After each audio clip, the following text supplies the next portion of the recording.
Hi guys, it's Abby. Welcome back to the channel. Welcome if you're new. Today I'm going to be reviewing the new to me Milani Screen Queen foundation. This came out I think about a year ago now, but I just got around to trying it and I've been testing it for the past couple weeks and wanted to give you my opinions. And if you're not subscribed already, I do videos 3 times a week about cruelty-free makeup and some lifestyle stuff, so stick around if that sounds interesting. The Milani Screen Queen foundation. So this is $13.99 at Ulta and it has 45 different shades, which is fantastic for a drugstore foundation. This has 1 fluid ounce, which is pretty standard for a foundation. It comes in a glass bottle with a pump. And actually when I first saw this, I was like, why is it shaped like that? But it's the shape of a phone, I'm pretty sure. I don't think I've heard Milani say that, but if you think about it, it's kind of the rounded rectangle, you know, it makes sense. Because this is supposed to have blue light filtering technology in it. Now that claim, I don't know. I'm not really capable of testing something like that, like putting it on half of my face and then seeing, like that would take a long time. If that does what it says, then this is probably good. I don't know. Anyway, so Milani says that this is formulated for all skin types, tones, and ages. It's kind of weird for a foundation to be specifically for all skin types. It's buildable, light to medium coverage, and a luminous natural finish, again according to Milani, and they recommend it with either a brush, sponge, or your fingers. So they're pretty much saying anybody can use this foundation. I did a demo of this while I was doing my makeup for this video today, so I will go ahead and insert that here. So my favorite thing to apply this foundation with is the EcoTools Wonder Cover Complexion Brush. It's a really dense, kind of weirdly shaped foundation brush, if it'll focus. It is a little bit dirty because I've been using it. I need to wash my brushes soon. Don't count on it though. Start with 1 pump. I usually need about 3 with this foundation. And you're gonna notice that it looks really too light, but it's actually not. It's because my face has a lot of redness, and like if you kind of, like if I scoot back and you look at my neck, it's pretty spot on. That's 1 pump worth on this side of my face, not on my forehead or anything, so you can see. I only have this 1 big spot right now. The last week I had quite a few because I was on my period, but I don't know where that one came from. But with a lighter coverage foundation, you can always add concealer over the top if you have like a specific spot. Usually I have a problem with foundation streaking if I use a brush, but this actually is not too bad. I always, no matter what foundation it is, get streaking on my nose, so I have to take a little bit extra time and kind of pat it like that. I just had a tiny bit left on my hand and I added that to my chin. Kind of blending it down. But it does build up on itself really well. Some foundations, if you try to go back and put more on, it just removes what you've already did before. So it didn't totally cover that spot up there, but we're going to use concealer. So I'm going to use the Milani Conceal and Perfect concealer for this. And because this is such a light coverage, I am going to, this concealer does match pretty well. That's probably too much on that spot. Oh well. There's some redness around my cheeks and stuff, but I'm not going to try to cover all that with concealer. It'd be here forever. I can use this brush under my eyes too because it's pointed like that. I can just turn it sideways. I just take extra care to blend it down into that foundation so there's not like a line. A concealer helped that spot a lot, so that is good. I can forget to blend the end of my nose. Like there'll be just like a swipe of foundation or concealer or something on it. So I'll blend that. So I've set my under eyes and now I'm going to go into the Milani Prep Set and Glow powder. I feel like this really goes well with this foundation.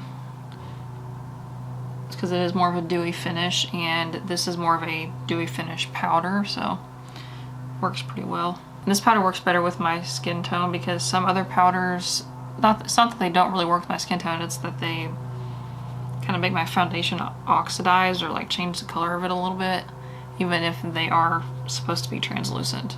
I'm gonna go overboard. Usually I powder a ton, but with this foundation it stays kind of that natural satin finish, so you're not going to be able to totally get it matte with a powder. There is the foundation on.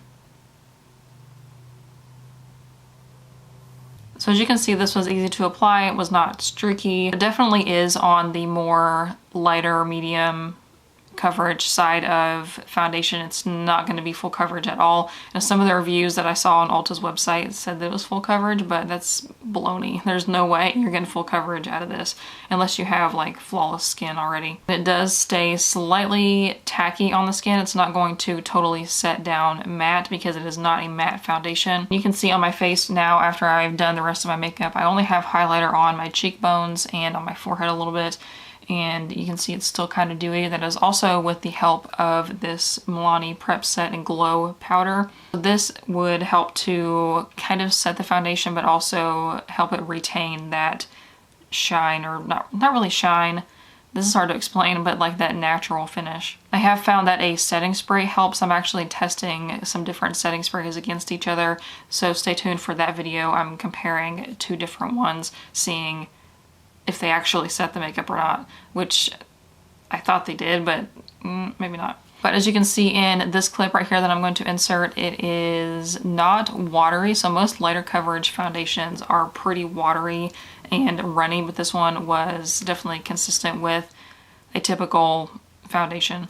And again, it took me about 3 full pumps to do my whole face. I didn't even mention my shade that might help, but this is the shade 100 Classic Alabaster, which is the lightest shade. On Milani's website, that shade is described as a porcelain with neutral undertone. Just for reference, if you're curious, or if you're around my skin tone, I am in the shade N20 in the Cover FX Power Play, and then I'm in the shade 03 Porcelain in the NYX Can't Stop Won't Stop. And as far as the wear time of this, I have not seen any issues whatsoever with it, like not really lasting all day. However, do keep in mind, I work from home. I wear a mask for maybe 5 minutes a day, if that, just to go to the post office. So if you have really oily skin, you're going outside all the time wearing a mask, I don't think this would be good underneath of a mask, to be completely honest, because it does stay dewy, it doesn't set matte. If you're wearing a mask all the time and you want your foundation to stay intact underneath, you're gonna need a matte foundation. And if you need recommendations on that, actually those 2 foundations that I mentioned a second ago for the shade comparisons, the Cover FX Power Play and the NYX Can't Stop Won't Stop, those are both great matte foundations. And I also have a pretty big list of different types of foundations that are $16 or less, and also cruelty-free and vegan. You can find that list on my website, abbyhuang.com, and it's also linked in the description box. I'll link to that specific post as well. And then I've kind of categorized them by coverage and finish and everything. So I would recommend this if you're looking for a light to medium coverage foundation with a natural finish. I do like the foundation. It hasn't like broken me out or anything. It's a pretty spot on shade match, to be honest. Most of my other foundations are too dark because it's hard to get a foundation to cover my redness, so I feel like I have to go a little bit darker to get that. But also this one starts out pretty light anyways, so if you are super pale and you're having a hard time finding a foundation at the drugstore, check out Milani, but also NYX has some good pale shades as well. And Milani goes pretty deep as well, so like I said in the beginning of the video, they have 45 shades, which is crazy for a drugstore foundation. A lot of the reviews on Ulta's website, people were giving it negative reviews because it wasn't the foundation that they were looking for. That's why I made that list on my blog, because it drives me nuts that people will give a product like a foundation a negative review when it wasn't the product that they were intending to buy. Like, it's not a bad product. Like, I feel like you should only give a product a bad review if it's a bad product, not because it's not what you prefer. Like, if I was gonna buy a purple lipstick, I wouldn't give it a negative review because I really wanted a red lipstick. So pay attention to the coverage level and the finish of a foundation before you just go out and buy it.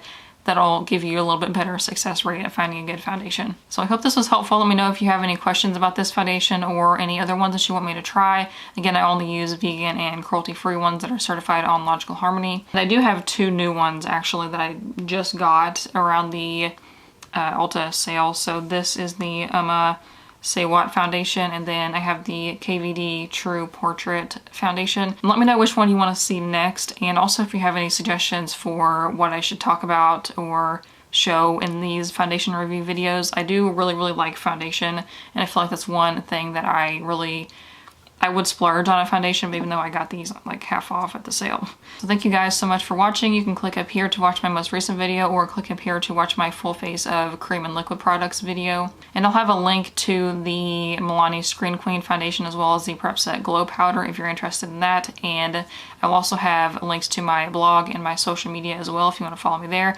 And don't forget to like and subscribe so you don't miss seeing my face in your subscription box every Tuesday, Thursday, and Saturday, sometimes Sundays at noon Eastern time. And I will see you guys in the comments. Bye.